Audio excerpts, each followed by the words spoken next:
मेरा नाम मधु है। मैं अपने माता पिता के साथ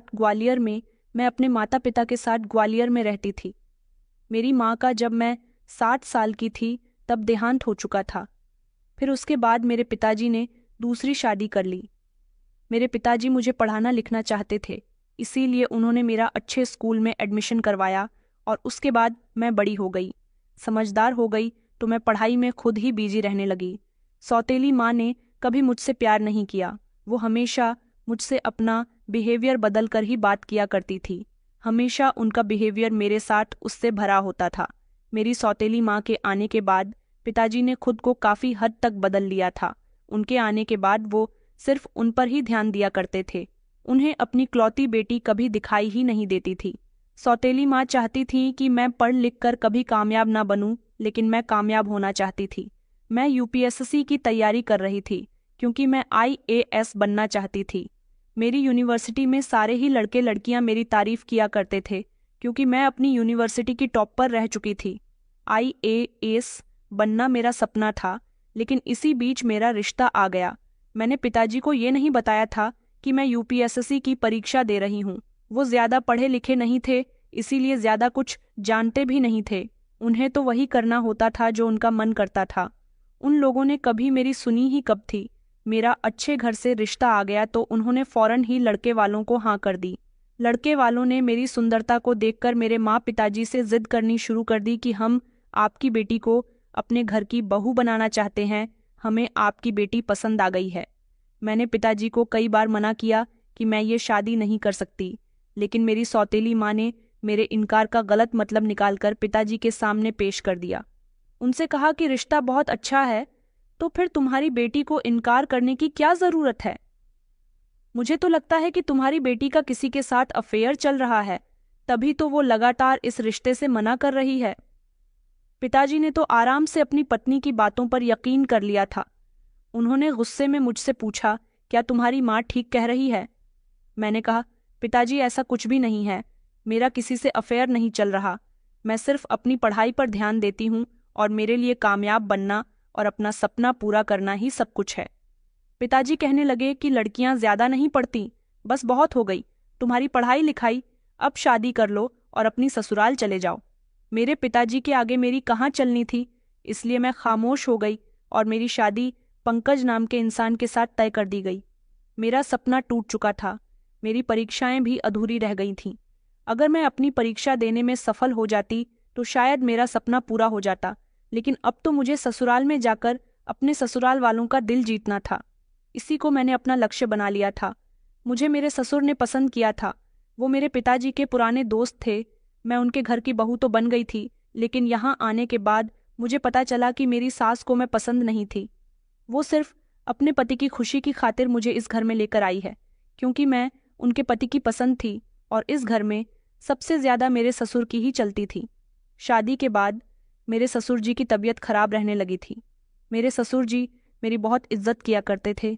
मेरे पति के साथ भी शादी के कुछ दिन मेरे बहुत अच्छे गुजरे। ससुराल में मेरे पति और सास ससुर के अलावा एक जवान नंद भी मौजूद थी। मेरी सास अपने बेटे पंकज के लिए अपनी पसंद की लड़की लेकर आना चाहती थी। उन्होंने अपने किसी पुराने पड़ोसी की बेटी को पंकज के लिए पहले से ही सोच कर रखा था, लेकिन जब मेरे ससुर जी ने मुझे देखा और कहा कि मैं तो अपने बेटे के लिए मधु को ही लेकर आऊंगा, बस तब से मेरी सास के दिल में मेरे लिए नफरत पैदा हो गई। मेरे ससुर जी के सामने मेरी नंद गीतिका और मेरी सास का बर्ताव बहुत अच्छा रहता था, लेकिन उनके पीछे वो लोग हमेशा मुझे ताने देती रहती थीं, घर के सारे काम करवाया करती थी। मेरी सास ने मेरे ससुर जी से कहा भी था कि मधु भले ही अच्छी लड़की है, लेकिन एक लड़की को मैं शुरू से ही अपने बेटे के लिए सोचती आ रही हूँ। उसका मधु के साथ कोई मुकाबला नहीं है, और फिर हमारा बेटा तो अच्छा पढ़ा लिखा है और खूब अच्छा कमाता भी है। मेरे बेटे जैसे लायक लड़के के लिए लड़की भी लाखों में एक ही होनी चाहिए। तभी मेरे ससुर जी ने अपनी पत्नी की बातों को नज़रअंदाज करते हुए कहा कि मुझे तो मधु ही पसंद है और पंकज की शादी मधु के साथ ही मैं खूब धूमधाम से करूंगा। मेरे ससुर जी ने जैसा कहा था ऐसा हुआ भी था। उन्होंने मेरी और पंकज की शादी खूब धूमधाम से की थी। शुरुआत में सब कुछ अच्छा था। शादी के बाद मेरी पढ़ाई पूरी तरह से खत्म हो चुकी थी, क्योंकि मेरे पति ये चाहते थे कि मैं घर को अच्छी तरह से संभाल लूं। इसीलिए मैंने घर को संभालने के अलावा बाकी सभी कामों से अपना ध्यान हटा लिया था। मैंने पूरी कोशिश की कि मैं घर के सभी सदस्यों को खुश रख सकूं। मैंने अपनी सास और नंद की भी हमेशा इज्जत की और नंद को हमेशा अपनी बड़ी बहन का दर्जा दिया, जबकि सास को अपनी माँ की तरह चाहा था। लेकिन मेरी सास को मेरा अच्छापन हमेशा दिखावा लगता था। उन्हें ये बिल्कुल भी मंजूर नहीं था कि मुझे इस घर में सबका प्यार और सम्मान मिले, इसलिए वो हमेशा अपनी बेटी के साथ मिलकर मुझे मेरे पति और ससुर के सामने नीचा दिखाने की कोशिश में लगी रहती थी। एक दिन जब मैं अपने मायके गई हुई थी तो मेरी सास और नंद को मौका मिल गया और वो मेरे पति के पास आकर बोली कि पंकज बेटा, तुम तो बहुत पढ़े लिखे हो और मॉडर्न हो, इस मधु की तुम्हारे साथ कोई बराबरी नहीं है। तभी मेरी नंद भी कहने लगी कि हाँ भैया, मैं तो चाहती थी कि मेरे एक ही भैया है और उनके लिए कोई अच्छी और मॉडर्न भाभी आए, लेकिन पिताजी ने तो मधु के साथ आपकी शादी करके आपकी किस्मत ही फोड़ दी। कहा आप स्टाइलिश और हैंडसम, और कहा वो सिंपल सी दिखने वाली लड़की। मेरे पति ने उस समय तो अपनी बहन और माँ से कुछ नहीं कहा था, लेकिन उनकी सोच पर असर पड़ने लगा था। धीरे धीरे पंकज का बिहेवियर मेरी तरफ से कठोर और रूखा होने लगा। वो छोटी छोटी बातों पर मुझे डांटने लगे, ताने मारने लगे और कभी कभी तो मुझ पर हाथ भी उठा लिया करते थे।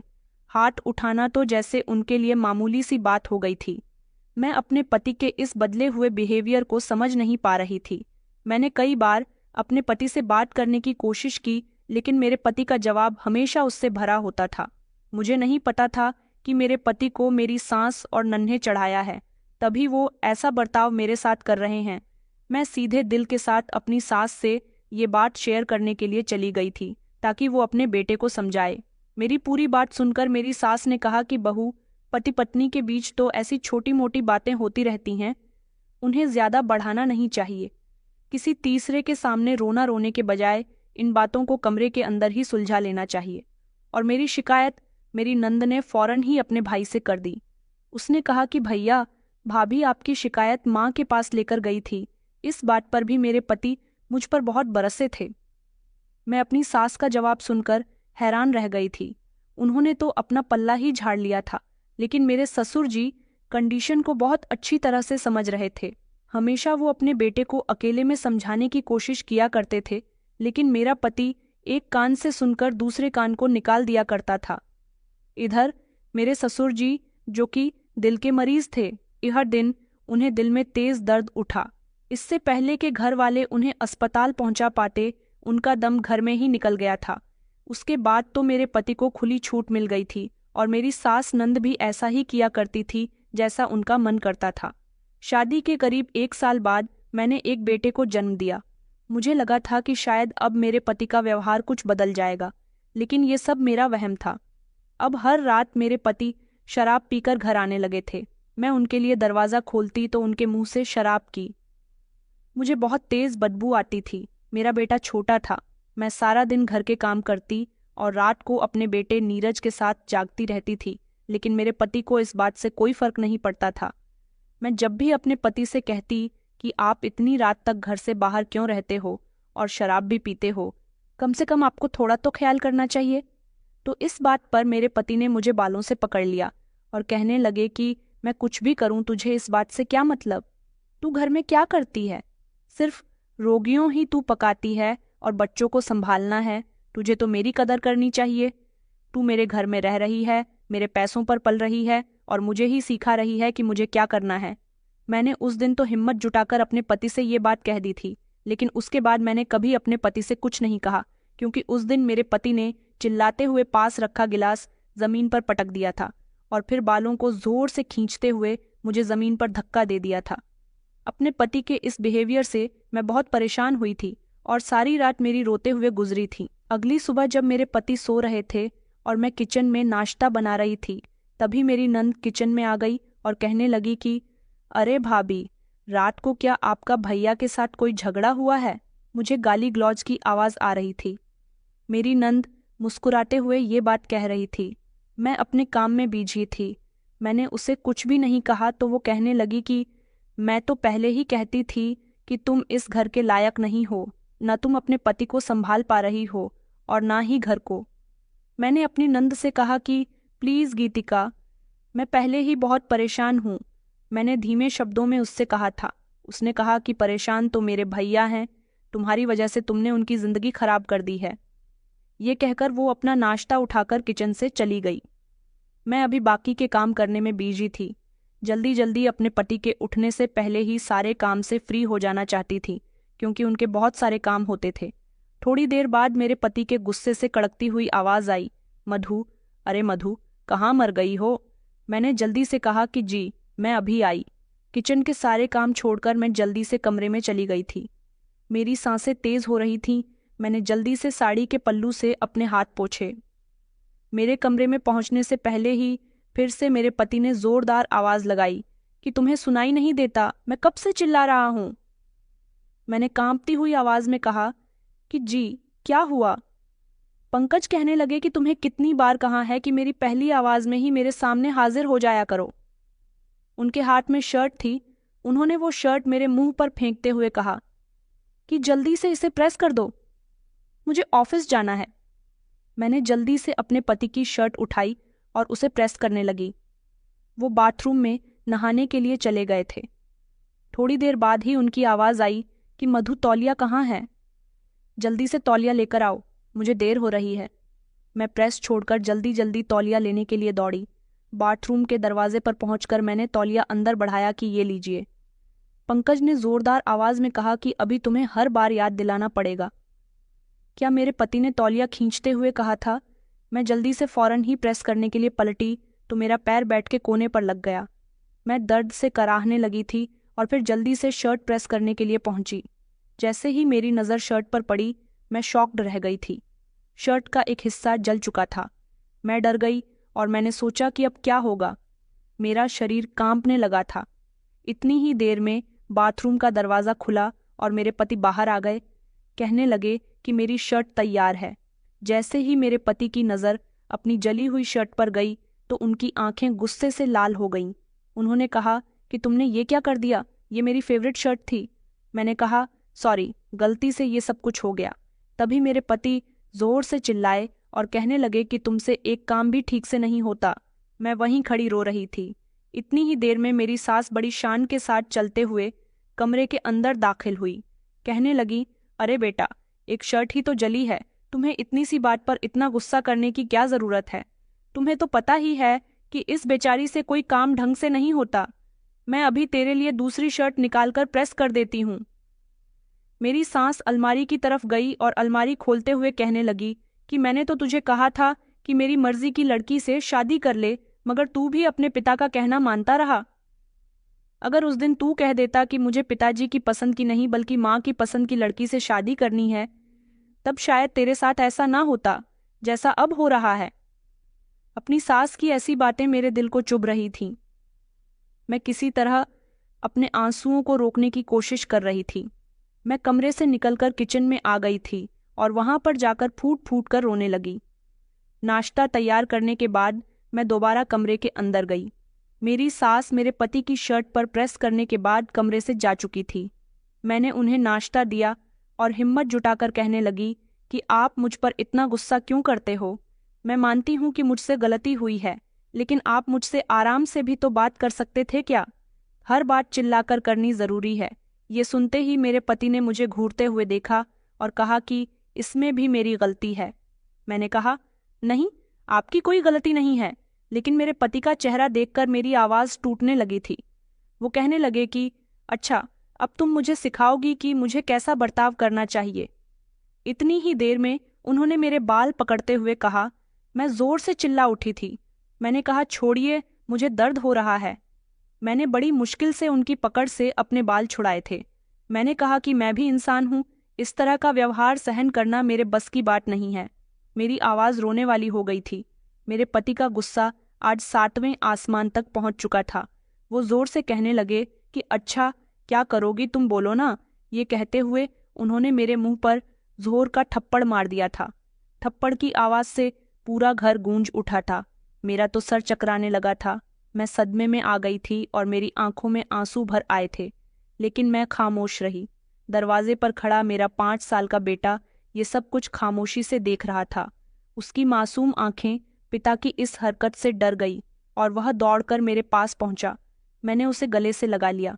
उसने कहा, पापा आप मम्मी को मत मारा करो। मेरे बेटे की आवाज़ कांप रही थी। मेरे पति गुस्से में तमतमाते हुए बोले कि अपनी माँ की तरह तू भी बहुत बोलने लगा है। लगे हाथ, आज तेरी भी अक्ल ठिकाने लगा ही देता हूँ। ये कहते हुए जैसे ही पंकज मेरे बेटे पर हाथ उठाने लगे तो मैं उनके आगे आ गई। मैंने कहा कि नहीं, आप मेरे बेटे को हाथ लगाने की कोशिश भी मत करना। मेरी आंखों में गुस्सा और बेबसी आ गई थी। इधर पंकज गुस्से से उबलते हुए मुझे बुरी बुरी गालियां देने लगे और कुछ देर के बाद कमरे का दरवाजा जोर से पीटते हुए कमरे से निकल गए। दरवाजे की जोरदार आवाज के बाद कमरे में एक अजीब सा सन्नाटा छा गया था। मैं अपने बेटे को गले लगाकर फूट फूट कर रोने लगी। मेरा बेटा कहने लगा कि मम्मी पापा पर इतना गुस्सा क्यों होते हैं। वो बहुत डरा हुआ था। उसके किसी सवाल का जवाब मेरे पास नहीं था। मैं सब कुछ और बर्दाश्त नहीं कर सकती थी। कुछ सोचकर मैंने एक बैग में अपने और अपने बेटे के कपड़े रख लिए और चुपचाप अपने मायके चली गई। मैं मायके पहुंची तो मुझे लगा कि शायद मेरे माता पिता मुझे सहारा देंगे, मेरी तकलीफ को समझेंगे। लेकिन जैसे ही मैंने अपनी सौतेली माँ और पिताजी को पूरी बात बताई तो उनके रिएक्शन ने मुझे अंदर तक झंझोड़ कर रख दिया था। काफ़ी देर तक माँ और पिताजी कमरे में बातें करते रहे और फिर बाहर निकलकर मेरे पिताजी ने एक गहरी सांस लेते हुए कहा कि देखो मधु, हर घर में छोटी मोटी बातें हो जाती हैं। कभी कभी गुस्से में आवाज़ ऊंची हो जाती है, लेकिन इसका मतलब ये नहीं कि बात को इतना बढ़ाया जाए। तुम्हें समझना चाहिए, मुझे पिताजी से तो ऐसी उम्मीद नहीं थी। मैं ये सब कुछ खामोशी से सुन रही थी। तभी मेरी सौतेली माँ आगे बढ़ी और कहने लगी कि देखो मधु, लड़कियों का घर तो उनका ससुराल ही होता है। अब तुम लड़ झगड़ कर यहाँ बैठ जाओगी तो समाज में हमारी क्या इज्जत रह जाएगी। जैसे भी करके अपनी गृहस्थी चलाओ। मैंने कांपते हुए शब्दों में कहा, लेकिन पिताजी, मैं उस नर्क में वापस नहीं जाना चाहती। पिताजी ने उसे से मुझे जवाब दिया, बस अब और बहस मत करो मधु, हम तुम्हारे भले के लिए ही कह रहे हैं। कल सुबह तुम वापस अपने घर जा रही हो, वहां जाकर अपनी जिम्मेदारियों को निभाओ, ठंडे दिमाग से काम लो। जल्दबाजी में किए गए फैसले हमेशा गलत होते हैं। उस रात मैं रोई नहीं थी, बल्कि अपने दिल में तकलीफ लेकर सारी रात छत को घूरती रही थी। मेरे दिल में दर्द था। मेरी माँ तो सौतेली थी, लेकिन मेरे सगी पिता भी मेरी तकलीफ को समझने के लिए तैयार नहीं थे। अगली सुबह मैं चुपचाप अपना बैग उठाकर ससुराल वापस लौट आई थी। दरवाज़ा खोलते ही मेरी सास की आवाज़ मुझे सुनाई दी, अरे आ गई महारानी, तेरे माता पिता तुझे 2 दिन भी नहीं रख पाए। मैंने सोचा कि इनको जवाब देने का कोई भी फायदा नहीं है, इसलिए मैं खामोशी से आगे बढ़ गई। अब मेरे पति और मेरी सास नंद ये बात अच्छी तरह से समझ गए थे कि मुझे मायके का भी कोई सहारा नहीं है। मेरे पति का बिहेवियर अब दिन ब दिन और ज़्यादा कठोर होता जा रहा था। अब वो न केवल रात को शराब पीकर आते थे, बल्कि जानबूझकर अपनी माँ और बहन के सामने मेरी बेइज्जती करते थे। एक दिन मेरा बेटा नीरज बीमार पड़ गया। पूरी रात बुखार में तपता रहा। मैं अपने बेटे की फिक्र में सारी रात जागती रही थी। मैंने पंकज को जगाने की कई बार कोशिश की कि वो नीरज को डॉक्टर के पास ले जाए, उसे बहुत तेज बुखार है, लेकिन उन्होंने झुंझलाते हुए कहा कि मुझे सोने दो, वैसे भी ये सब तुम्हारा काम है, मेरा नहीं। सारी रात मेरा बेटा बुखार से जलता रहा था। अगली सुबह मैंने फिर से नीरज को डॉक्टर के पास ले जाने के लिए पंकज से बात की तो पंकज ने साफ साफ जवाब दिया कि डॉक्टर के पास जाना है तो तुम खुद ऑटो करके चली जाओ, मेरे पास टाइम नहीं है। उनकी इस बात से मैं अंदर तक टूट चुकी थी। ये बेटा उनका भी तो था, उन्हें अपनी जिम्मेदारी समझनी चाहिए थी, मगर नहीं। मैं खुद ही अपने बेटे को लेकर डॉक्टर के पास चली गई। डॉक्टर से चेकअप करवाने के बाद मैं डॉक्टर के कैबिन से निकल ही रही थी। अचानक मेरी टक्कर एक लड़के से हो गई। जैसे ही मेरी उस पर नजर गई, मैं उसे फौरन पहचान गई थी। वो लड़का मेरा क्लासमेट रह चुका था। मैंने उसे सॉरी बोला। मैं उसको पहचान कर भी अनदेखा कर गई थी और आगे की तरफ बढ़ने लगी। उसने फौरन ही मुझे आवाज लगाई, मधु। मैंने उसे पलट कर देखा। उसने कहा, तुम मधु ही हो ना? मैंने कहा कि जी, मैं मधु हूँ। वह कहने लगा कि तुम मुझे पहचान गई ना, मैं तुम्हारा क्लासमेट हूँ, हम दोनों साथ पढ़ते थे। मैंने कहा, हाँ दीक्षित, मैं तुम्हें पहचान गई हूँ। उसने कहा, ये तुमने अपनी कैसी हालत बनाई हुई है, ये तुम्हें क्या हो गया? तुम तो कभी हमारी यूनिवर्सिटी के टॉप पर हुआ करती थी और तुम तो यूपीएससी के एग्जाम दे रही थी, तुमने अपनी पढ़ाई बीच में ही क्यों छोड़ दी? मैंने कहा, हाँ, मेरी पढ़ाई बीच में ही रह गई क्योंकि मेरी शादी हो गई है। मैंने अपने बेटे की तरफ इशारा करते हुए बताया कि ये मेरा बेटा है। उसने कहा, यार तुम कितनी इंटेलिजेंट थी, शादी करके तुमने अपना फ्यूचर खराब कर लिया। तुम्हारे तो चेहरे से भी रौनक गायब हो गई। तुम तो IAS बनना चाहती थी। मुझे उम्मीद थी कि तुम्हारा सपना जरूर पूरा होता। तुम्हें इतनी जल्दी शादी करनी नहीं चाहिए थी।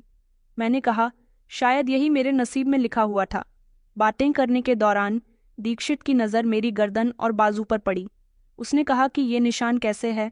मैं झेंप गई और मैंने कुछ नहीं कहा। वो कहने लगा कि मैं भी यहाँ ट्रीटमेंट के लिए आया था। मैं तो आज IPS ऑफिसर बन गया हूँ। अगर तुम्हें कोई परेशानी हो तो तुम मुझे बता सकती हो। मुझे तुमसे हमदर्दी है क्योंकि मुझे अफसोस हो रहा है कि तुम जैसी होनहार लड़की ने अपनी पढ़ाई बीच में ही छोड़ दी। मेरी आंखों से आंसू निकल रहे थे।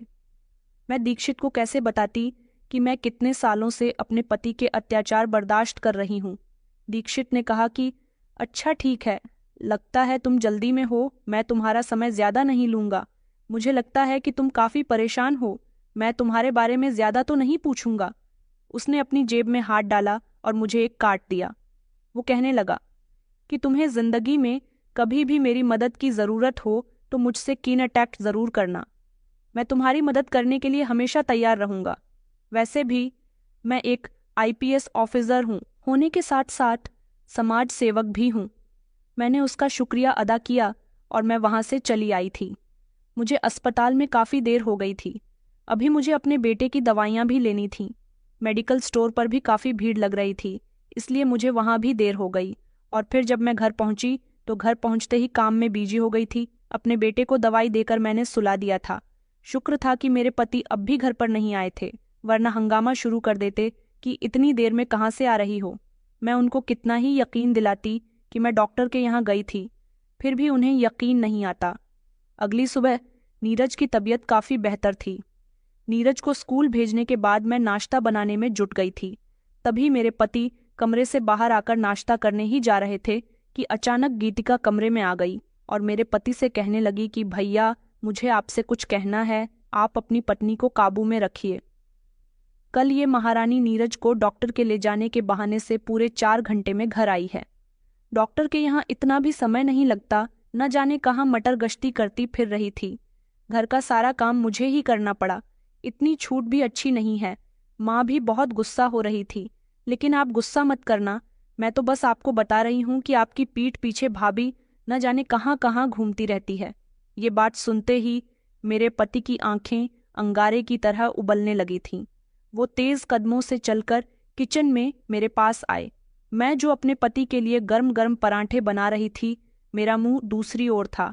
मेरे पति ने पीछे से मेरे बाल पकड़े और घसीटते हुए मुझे किचन से बाहर ले आए। मैं समझ नहीं पा रही थी कि आखिर वो क्यों और किस लिए ऐसा कर रहे हैं।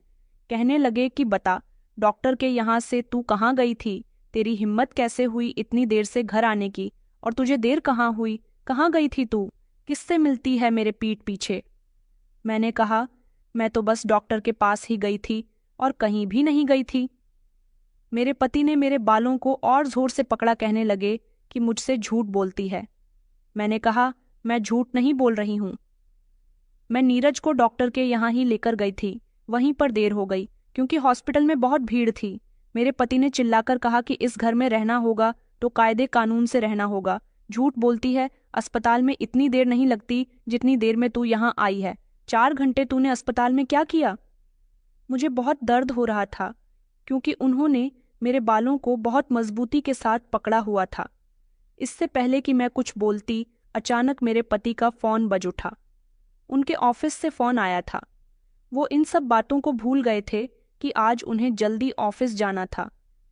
मेरे पति ने मुझे झटके से जमीन पर पटक दिया और बिना नाश्ता किए ही घर से बाहर निकल गए। शोर की आवाज़ सुनकर मेरी नंद और सास भी वहां खड़े होकर मेरा तमाशा देख रही थीं। उन दोनों में से किसी ने भी मुझे मेरे पति से बचाने की कोशिश नहीं की। मेरा शरीर दर्द से कराह रहा था, लेकिन मेरे मन में जो आग जल रही थी उसने मुझे उठने और कुछ करने की हिम्मत दी। मैंने अपने आंसू पोंछे।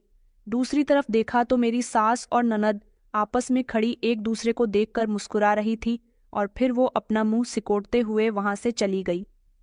मैंने सोच लिया कि अब मुझे अपनी और अपने बेटे की जिंदगी को सुधारने के लिए कुछ न कुछ तो करना ही पड़ेगा। मैंने घर के काम खत्म किए और अपने सारे डॉक्यूमेंट और सर्टिफिकेट निकाले। मैंने ये तय कर लिया था कि अब मैं आत्मनिर्भर बनूंगी। मैंने शहर के हर कॉलेज और स्कूल की वेबसाइट पर जाकर नौकरी की वैकेंसी निकालनी शुरू की, लेकिन जहां भी वैकेंसी थी वहां एक्सपीरियंस कैंडिडेट की मांग थी। लेकिन मेरे पास तो एक्सपीरियंस था ही नहीं, बल्कि अब तो मेरी शादी को भी 6 साल गुजर चुके थे। फिर भी मैंने हार नहीं मानी और कई जगहों पर ईमेल और आवेदन भेजे। शाम के समय मैं मोबाइल पर नजरें गड़ाए नौकरी के किसी जवाब का इंतजार कर रही थी। तभी दरवाजे पर तेज आवाज आई। मैं चौंक गई और फौरन ही दरवाजा खोलने गई तो सामने मेरे पति खड़े हुए थे। उनके हाथ में एक लिफाफा था। मेरे पति ने वो लिफाफा मुझे दे दिया। मैंने जैसे ही लिफाफा खोलकर देखा तो उसके अंदर एक कागज था और उस कागज पर जो शब्द लिखे हुए थे उसका हर एक शब्द जैसे किसी हथौड़ी की तरह मेरी आत्मा पर वार कर रहा था। ये तलाक के पेपर्स थे। मैंने कांपती हुई आवाज में कहा, डिवोर्स। मेरे पति मुस्कुराते हुए कहने लगे कि हाँ, और ये भी जान लो कि मेरा बेटा मेरे पास रहेगा, क्योंकि तुम बेरोजगार हो, कोई काम धंधा नहीं करती हो, इसलिए उसकी देखभाल करने के काबिल नहीं हो तुम। मैंने कागजों को गौर से देखा, फिर अपने बेटे की तरफ देखा। मेरी आंखों में आंसू तैर गए। एक दिल तो किया कि जोर जोर से चीख कर रहा हूं, तो दूसरा दिल किया कि मुझे अपने पति के सामने कमजोर नहीं दिखना, बल्कि खुद को हिम्मत से संभालना है। आज अगर मैं हार गई तो मेरे बेटे का फ्यूचर मेरी तरह बर्बाद हो जाएगा। नहीं, मुझे कुछ तो करना ही होगा। मैंने तसल्ली से काम लिया और उन पेपर्स को लेकर कमरे के अंदर चली गई। मेरे पति मुझे आंखें फाड़कर इसी तरह से देखते रहे, क्योंकि मैंने बड़ी मुश्किल से अपने आंसुओं पर कंट्रोल किया था और उनके सामने मेरी आंख से एक आंसू भी नहीं टपका था। कमरे के अंदर जाकर लेट गई थी और सारी रात यही सोचती रही कि मुझे क्या करना है। अगली सुबह मैंने अपने पर्स से वो कीन अटैक्ट कार्ड निकाला जो मुझे दीक्षित ने दिया था। जो कभी मेरा क्लासमेट हुआ करता था, उस पर उसका मोबाइल नंबर लिखा हुआ था। मैंने उस नंबर को डायल किया और जैसे ही दीक्षित ने कॉल रिसीव की तो उसे बता दिया कि मैं बोल रही हूँ। वो कहने लगा कि हाँ हाँ बोलो, क्या बात है। मैंने उससे कहा कि तुमने मुझसे कहा था कि तुम मेरी मदद कर सकते हो, आज मुझे तुम्हारी मदद की ज़रूरत है। उसने कहा कि हाँ, बताओ तुम्हें कैसी मदद चाहिए। मैंने कहा, मुझे एक घर की ज़रूरत है, क्या तुम मेरे लिए एक किराए के घर का बंदोबस्त कर सकते हो। उसने चौंक कर कहा, मगर तुम तो शादीशुदा हो, तुम्हें किराए के घर की क्या ज़रूरत है। फिर मैंने उसे अपनी पूरी जिंदगी के बारे में बताया कि यहाँ रहते हुए मैं किस तरह से अपने पति और अपने ससुराल वालों के अत्याचार बर्दाश्त कर रही हूँ। काफ़ी देर तक वो मेरी पूरी कहानी सुनता रहा। मैं रो रो कर उसे अपनी कहानी सुना रही थी। फिर उसने कहा कि मुझे तुम पर पहली नज़र में देखते ही तरस आ गया था, क्योंकि तुम्हारी आंखों से साफ दिखाई दे रहा था कि तुम बहुत ज़्यादा परेशान हो। पहले तुम अपने सपने को पूरा करने के लिए भी इतनी परेशान नहीं दिखाई दी। तुम तो बहुत ही खुश मिजाज और समझदार टैलेंटेड लड़की हुआ करती थी। आखिर तुम्हें क्या हो गया। तुम्हें शादी के बाद भी समझदारी से काम दिखाना चाहिए था। तुम्हारी शादी को 6 साल हो गए हैं और तुम अभी तक अपने पति के अत्याचार को बर्दाश्त कर रही हो। तुम्हें ये अन्याय नहीं सहना चाहिए था, बल्कि तुम्हें शुरू में ही इस अन्याय के खिलाफ आवाज उठानी चाहिए थी। मैंने उसे रोते हुए बताया कि अब मेरा पति मुझे छोड़ना चाहता है। वो मुझे डिवोर्स देने के बारे में सोच रहा है और वो मेरे बेटे को भी मुझसे दूर करना चाहता है। मैं सब कुछ बर्दाश्त कर सकती हूँ, मगर अपने बेटे से दूरी बर्दाश्त नहीं कर सकती। मैं उससे अलग होकर नहीं जी सकूंगी। मुझे आपकी मदद चाहिए। हो सके तो आप मेरे लिए रहने का बंदोबस्त कर दीजिए। दीक्षित कहने लगा कि हाँ, क्यों नहीं। अगर तुम्हें बुरा ना लगे तो तुम मेरे घर में रह सकती हो, क्योंकि मैं सरकारी फ्लैट में रहता हूँ। मेरा घर खाली पड़ा हुआ है, तुम वहां जाकर रह सकती हो। मैंने कहा कि नहीं, मैं तुम्हारे घर पर नहीं रह सकती। अगर मैं तुम्हारे घर पर आई तो मेरे कैरेक्टर पर कीचड़ उछालते हुए ये लोग इस बात को कोर्ट में मेरे खिलाफ इस्तेमाल करेंगे। इस तरह मैं और ज्यादा बदनाम हो जाऊंगी। दीक्षित ने कहा कि अच्छा ठीक है, कोई बात नहीं, तुम परेशान नहीं हो।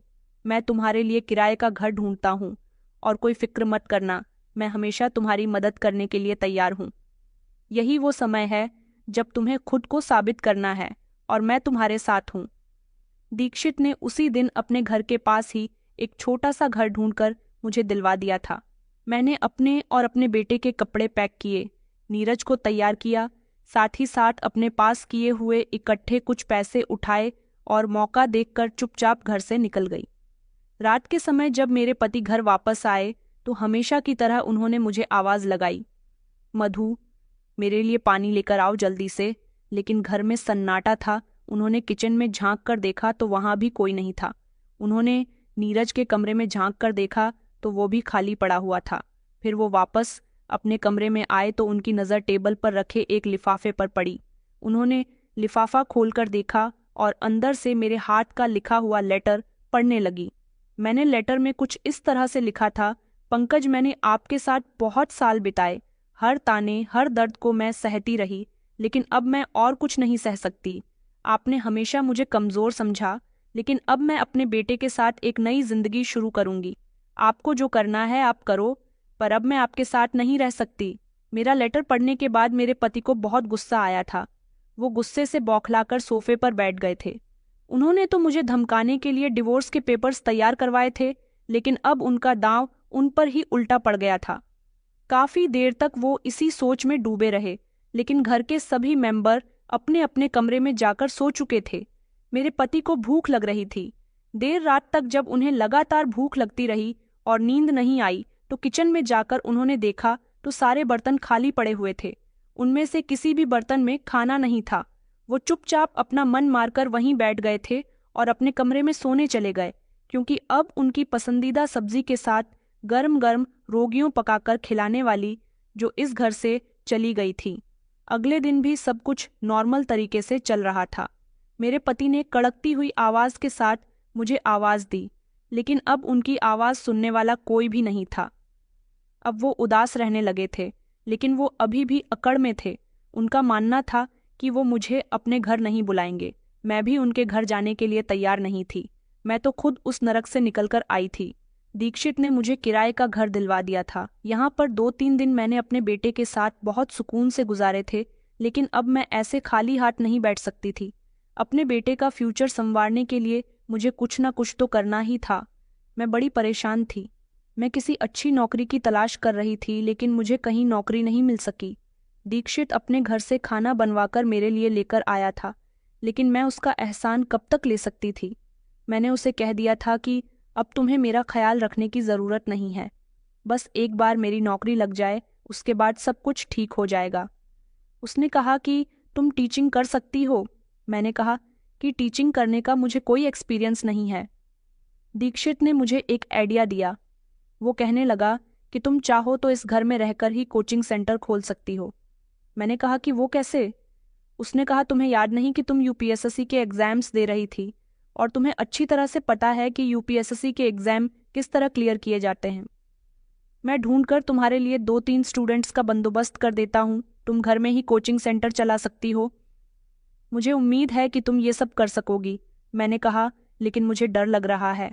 वो कहने लगा कि तुम्हें अपना करियर बनाना है, पैसे कमाने हैं तो कुछ ना कुछ तो करना ही होगा। दीक्षित ने मेरे लिए यूपीएसएससी कंप्लीट करने वाले 2-3 स्टूडेंट्स का बंदोबस्त कर दिया था। मैंने उन स्टूडेंट्स को पढ़ाना शुरू कर दिया। धीरे धीरे मेरे पास 1-2 स्टूडेंट्स आए। मेरी काबिलियत और मेरी पढ़ाई का तरीका उन स्टूडेंट्स को अच्छा लगा था।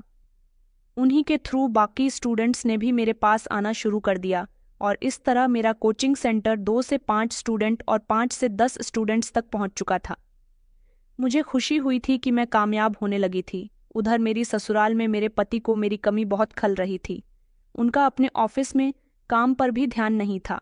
उनकी परफॉर्मेंस खराब होने लगी तो कंपनी ने उन्हें नौकरी से निकाल दिया। उसके बाद उन्हें कहीं और अच्छी नौकरी नहीं मिली, इसलिए उन्हें कोई छोटी मोटी नौकरी करनी पड़ी, वहीं किराए के छोटे मोटे घर में रहते हुए। पहले मैंने बहुत सारी परेशानियों का सामना किया। उसके बाद मैं अपने लक्ष्य तक पहुंचने लगी थी। मैंने अपने कोचिंग सेंटर का नाम नीरज कोचिंग सेंटर मतलब अपने बेटे के नाम पर रखा था। ऊपर वाले की कृपा से मेरी मेहनत रंग ले आई थी। स्टूडेंट्स को मेरा पढ़ाया गया समझ आने लगा था और उन लोगों को तरक्की हासिल होने लगी तो उन्होंने मेरे बारे में बाकी स्टूडेंट्स को भी बताया, जो अच्छे अंक प्राप्त करने के लिए मुझे सजेस्ट करने लगे और इस तरह मेरा कोचिंग सेंटर चल निकला था। मैं आज भी दीक्षित की शुक्रगुजार हूँ, जिसने मेरा बहुत साथ दिया। मैं पढ़ाई में बहुत अच्छी थी। मैंने जैसे जैसे अपने एग्जाम्स की तैयारी की थी, वैसे वैसे ही मैं स्टूडेंट्स को तैयारी करवाने लगी, क्योंकि एग्जाम में जो जो आया था उसके दौरान मुझे पता चल गया था कि एग्जाम्स में मैंने क्या क्या किया। मैंने ऑनलाइन भी अपने कोचिंग सेंटर के एड्स डालने शुरू कर दिए थे, जो कि लोगों को बहुत पसंद आए, और उसके थ्रू भी लोग मुझसे कीन अटैक्ट करने लगे। दिन रात की परवाह न करते हुए मेरी मेहनत जारी थी। 3-4 महीने की मेहनत रंग ले आई थी, और इस तरह मेरे पास काफ़ी स्टूडेंट्स हो गए थे, जिनके कुल मिलाकर चार्जेस इतने ज़्यादा होते थे कि मेरा घर खर्च उसमें आराम से निकल जाता था। मैंने अपने बेटे की पढ़ाई भी चालू रखी। उधर मेरी ससुराल में मेरे घर से निकलने के बाद वहाँ का माहौल पूरी तरह से बिगड़ गया था। मेरी सास तो कोई काम नहीं करती थी, जबकि नंद गीतिका को मजबूरी में काम करने पड़ रहे थे, जो बर्तन पटक पटक कर बड़बड़ाते हुए घर के काम कर रही थी। पंकज जब भी अपने घर के अंदर दाखिल होते, अपनी बहन से खाना या नाश्ता मांगते, तो वो गुस्से में कहती कि भैया मैं आपकी नौकरानी नहीं हूँ, आखिर मैं भी इंसान हूँ, हद हो गई है, मैं कितना काम करूँ। जब भाभी थी तो सब कुछ ठीक चल रहा था। उसी समय मेरी सास ने अपनी बेटी को आवाज लगाई, अरे गीतिका बेटा, मेरी दवाई दे जा, तूने अभी तक नहीं दी। बहू होती थी तो समय से मेरे सारे काम कर दिया करती थी। अब एक एक करके सबको मेरी याद आ रही थी। गीतिका ने अपनी माँ से चिल्लाते हुए कहा कि मैं कोई नौकरानी नहीं हूँ, मैं अब किसी का कोई काम नहीं करूँगी। भाभी को ही वापस बुला लो, इससे पहले कि ये घर पूरी तरह से बर्बाद हो जाए। तभी मेरा पति भड़क उठा और कहने लगा कि मैं उसे कभी वापस नहीं लाऊंगा। वो अपनी मर्जी से गई है तो खुद ही वापस आएगी। कुछ दिनों बाद उसके खुद ही अक्ल ठिकाने आ जाएंगी। मैं उसे अच्छी तरह से जानता हूँ। इधर से मैंने अपना काम कर दिया था, क्योंकि मैंने फैसला कर लिया था कि अब मैं खुद अपने पति को डिवोर्स के लिए नोटिस भेजूंगी। और जब वो नोटिस मेरे ससुराल पहुंचा तो मेरे पति के होश उड़ गए थे, जिस पर मेरे साइन पहले से ही मौजूद थे। डिवोर्स के पेपर्स देखकर मेरी नंद ने कहा, लो भैया, अपनी करनी, अब भुगत लो। पंकज को बहुत गुस्सा आया। उसे तो यकीन भी नहीं आ रहा था कि मैं इतना बड़ा कदम भी उठा सकती हूँ। अब ये केस कोर्ट में चलना था, इसलिए हम दोनों कोर्ट में एक दूसरे के सामने खड़े हुए थे। मेरे पति ने भी अपनी तरफ से वकील किया था, जिसने अपने शब्दों से मुझ पर प्रहार किया। उसने कहा कि मैडम, आपने शादी से लेकर अब तक तो कोई शिकायत नहीं की, अचानक अब आपको अपने पति से क्या परेशानी हो गई। मैंने जवाब दिया कि मैंने अपनी शादी बचाने के लिए सब कुछ सहा, लेकिन अब मेरी बर्दाश्त की हद खत्म हो चुकी है, इसलिए मजबूरन मुझे ये कदम उठाना पड़ा। और इस कदम को उठाने के लिए मुझे मेरे पति और ससुराल वालों ने ही मजबूर किया। मेरे पति के वकील ने मुझ पर बदचलन और लापरवाह होने का भी आरोप लगाया था, जिसको मैंने खामोशी से बर्दाश्त किया। जो महिला खुद ही घर छोड़कर चली गई, जिसका चाल चलन ही ठीक न हो, ऐसी माँ को बच्चों की कस्टडी कैसे दी जा सकती है। लेकिन मैंने भी अपना पक्ष मजबूती से रखा। मैंने गवाह और मेडिकल रिपोर्ट पेश की, जो मेरे साथ घरेलू हिंसा को साबित कर रही थी। सबसे बड़ा मोड़ तो तब आया जब मेरे बेटे को कोर्ट में बुलाया गया। जेएन साहब ने उससे प्यार से पूछा कि बेटा, आप किसके साथ रहना चाहते हो। मैं अपने बेटे के चेहरे की तरफ देख रही थी, जिसके एक सही फैसले से यह सब कुछ ठीक भी हो सकता था और एक गलत फैसले से सब कुछ गलत भी हो सकता था। लेकिन मेरे बेटे ने बिना किसी डर से कहा कि मैं अपनी मम्मी के साथ रहना चाहता हूँ। पापा मम्मी को बहुत मारते थे और उन पर गुस्सा भी करते थे। मम्मी रोती रहती थी, मेरे पापा बहुत बुरे हैं, मैं उनके साथ नहीं रहना चाहता। पंकज ने अपने बेटे की जब ये बात सुनी तो उनका चेहरा शर्मिंदगी से भर उठा था। उनके केस जीतने की उम्मीदें अब ना के बराबर थीं। अब अगली सुनवाई में नतीजा आना था। मैंने इंस्टॉलमेंट पर अब एक छोटा सा घर भी खरीद लिया था और अपने बेटे नीरज के साथ उस घर में शिफ्ट हो गई थी। दीक्षित ने मेरा बहुत साथ दिया था। वो एक अच्छा और ईमानदार इंसान था, वरना कहाँ कोई गैर किसी के लिए इतना करता है। उसने ही मुझे हिम्मत दिलाई कि मुझे अपना केस किस तरह से लड़ना होगा। केस की आखिरी सुनवाई से ठीक एक दिन पहले मेरे मोबाइल पर पंकज का फ़ोन आया था। मैंने फ़ोन उठाया तो उन्होंने कहा कि वो एक बार मुझसे मिलना चाहते हैं, लेकिन मैंने कहा कि मैं तुमसे नहीं मिलना चाहती। मैंने साफ शब्दों में अपने पति को ये बात बोल दी तो उन्हें एक अजीब सा झटका लगा था। मेरे पति ने कहा कि एक आखिरी बार मैं तुमसे मिलना चाहता हूँ, शायद उसके बाद हम दोनों एक दूसरे से अलग हो जाएंगे। मैंने कहा कि अच्छा ठीक है, लगभग आधे घंटे के बाद मेरा पति मेरे घर के बाहर आकर खड़ा हो गया था। घर के बाहर उन्होंने मेरी नेम प्लेट लगी हुई देखी तो उन्हें हैरानी हुई थी। उन्होंने घर की डोर बेल बजाई तो मैंने दरवाज़ा खोला और उन्हें अंदर आने का कहा। मेरे पति चारों तरफ से मेरे घर को घोर घौर से देख रहे थे। मेरा छोटा सा घर अंदर से बहुत सुंदर था। घर में हर तरह की सुविधा मौजूद थी। मैंने उनसे कहा कि आपको क्या बात करनी थी। उन्होंने कहा कि बस मैं तुमसे 5 मिनट बात करना चाहता हूँ। मुझे अपनी गलतियों का एहसास हो गया। तुम्हारे जाने के बाद मैं पूरी तरह से अकेला रह गया था। उस दिन मैंने अपने पति के चेहरे पर बेबसी देखी थी। उन्होंने कहा कि तुम्हारे बिना घर बिखर गया, माँ बीमार है और गीतिका से घर का कोई काम नहीं होता। सच कहूँ तो कोर्ट में जो कुछ भी मेरे बेटे ने मेरे लिए कहा, उसके बाद से मैं अपनी ही नज़रों में गिर गया हूँ। मैंने तुम्हारे साथ बहुत बुरा किया है। मधु, मैंने कहा, तो अब आपकी जिंदगी में सब कुछ खराब हो गया, तो इसीलिए आपको मेरी याद आई है? वो अपनी आंखों में आंसू लेकर कहने लगे कि नहीं, मुझे सच में अपनी गलती का एहसास हो गया। मैं बस इतना कहना चाहता हूँ कि डिवोर्स वाला मामला खत्म कर दो और मेरे साथ वापस चलो। और नीरज के बारे में भी तो सोचो, उसे भी तो अपने माता पिता की ज़रूरत है। मैंने कहा कि नहीं, उसे अपने पिता की ज़रूरत नहीं है। उसके लिए अब मैं ही उसकी माँ हूँ और मैं ही उसका पिता हूँ। तुम जैसा पिता तो किसी काबिल नहीं। मेरे पति ने शर्मिंदा होते हुए कहा कि मैं जानता हूँ कि मैंने बहुत सारी गलतियाँ की हैं, लेकिन मैं वादा करता हूँ कि अगर तुम एक बार मुझे मेरी गलती सुधारने का मौका दो तो सब कुछ ठीक हो सकता है। बस तुम एक बार मुझे माफ़ कर दो। मैंने कहा, मौका मैं तुम्हें कभी नहीं दूंगी। हर दिन तुम्हारे लिए मौका था, लेकिन तुमने उसे हर बार बर्बाद कर दिया। माफ़ी का तो सवाल ही पैदा नहीं होता।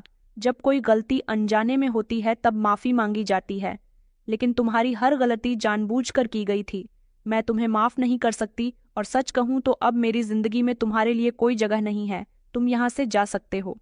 पंकज ने आखिरी बार एक नज़र मुझ पर और मेरे बेटे पर डाली और फिर वो घर से निकल गए। मैंने भी कभी अपने पति को दोबारा पलटकर नहीं देखा। हम दोनों का रिश्ता खत्म हो गया। अब मैं अपने बेटे के साथ अकेली रहती हूँ और मैंने अकेले ही अपने करियर को बढ़ा लिया है। मेरा कोचिंग सेंटर बहुत अच्छा चल रहा है। मैं अपने लिए खुद ही मिसाल बन गई और मैंने अपनी कहानी खुद लिखने का फैसला किया। आज मैं कामयाब औरत हूँ और आप लोगों से यही कहना चाहूँगी कि अन्याय के खिलाफ आवाज़ उठाइए और अपने आप को आगे बढ़ाइए। तो दोस्तों, उम्मीद करती हूँ आपको हमारी कहानी पसंद आई होगी। कहानी पसंद आई है तो वीडियो को लाइक और चैनल को सब्सक्राइब करें। धन्यवाद।